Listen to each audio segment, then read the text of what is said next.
few auto companies manage to produce such consistently good-looking cars as does Aston Martin. Barring the strange decision that was the Signet, a Scion IQ mini car with an Aston grille, it is becoming increasingly hard to remember the last time a British sports car specialist turned out something that wasn't either handsome or gorgeous. It's a streak that the new Vantage, set to go on sale early next year, definitely isn't going to break. Mechanically, little about the new car will surprise anyone familiar with its predecessor, although there have been some notable changes, chief among them the arrival of the new, Mercedes-AMG-sourced, twin-turbocharged V8. But the design and mission both follow the same path as its long-lived predecessor, a car that managed to look remarkably fresh even at the end of its 12-year lifespan. This Vantage will continue as Aston's entry-level model, being both smaller than the DB11 coupe and pitched more as a sports car than a Grand Tourer. The Vantage sits on Aston's new architecture, which uses a combination of bonded aluminum panels and extrusions, and shares some of its non-visible parts with the DB11, although Aston says that 70% of the structure is specific to this model. The suspension is similar, with control arms at each corner and a 3-stage adaptive damper system. The rear-mounted transaxle is connected to the engine by a torque tube. Although the proportions are little changed, the new Vantage is a few inches longer and wider than the old model, and the design has evolved considerably under Aston's chief designer, Miles Nurnberger. The small headlights are pushed farther out, and a clamshell hood carries a substantial power bulge but no air vents. The grille has Aston's familiar shape, with its surround integrating into the sizable front splitter. At the rear are narrow LED light units connected by a central light bar, as well as a complex rear diffuser. As with the DB11, Aston's engineers are proud of being able to make a car that can offer aerodynamic stability at high speeds without the need for any active wings. The interior dimensions are tight, and the Vantage remains a strict two-seater.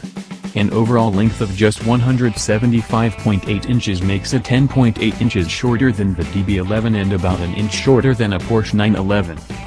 The cabin has undergone a much more substantial upgrade over the previous car, which had been feeling short on both gadgets and connectivity in recent years. Aston's switch to a Mercedes-Benz electronic architecture has allowed for both a significant increase in equipment and a far more intuitive user interface. Much has come straight from Mercedes and arrives undisguised. Like the DB11, the Vantage has the same combined wiper and turn signal stalk that you'll find in any Mercedes, while the touch-sensitive pad and rotary knob located on the center console and used to work the infotainment system are equally familiar. Yet it's still definitely an Aston, with a snug seating position, a high beltline, and well-finished trim that is heavy on leather and carbon fiber. The Vantage also sports the same digital instrument cluster as the DB11. The powertrain is largely the same one found in the DB11 V8, with the AMG-built 4.0-liter V8 receiving Vantage-specific software and modifications to mechanical bits such as engine mounts and the exhaust system. Power is sent to the rear wheels, with the initial cars all using an 8-speed ZF automatic transaxle. The outgoing Vantage's lunge-prone automated single-clutch Speedtronic gearbox won't be missed. Automatic versions will stick with the separate P, R, N, and D buttons instead of a more conventional shift lever. Don't worry, as Aston CEO Andy Palmer has been promising for several years that there also will be a manual transmission, one with 7 speeds that is set to follow later. Aston quotes the exact same 503 horsepower as in the DB11, although the Vantage's weight advantage and smidge of extra torque. The factory-stated dry weight is just 3,373 pounds with all available weight-saving options, and the torque is 505 pounds-to-foot, should give it a performance edge. Aston says the Vantage will hit 60 miles per hour in just 3.5 seconds and go on to a top speed of 195 miles per hour. The engine's compact size also allows it to be set farther back, giving the car a claimed 50 hours 50 minutes weight distribution. But the Vantage has been designed to deliver more than just straight-line speed, being the first Aston Martin to get a new electronically controlled locking differential that is touted as being much faster acting than a conventional mechanical limited slip diff. Torque vectoring also will be standard.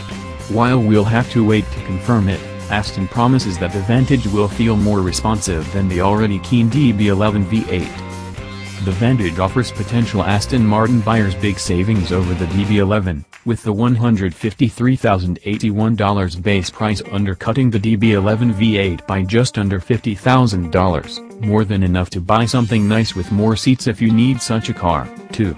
Of course, there will be many ways to inflate that figure. Factory options include a tech pack that adds blind spot monitoring, an active park assist system, power adjustment for the steering column, and glass switchgear. A comfort pack will bring 16-way seat adjustment and seat heaters. Then there are the nearly unlimited paint and trim options available via special order. Customer deliveries of the new Vantage will begin next spring.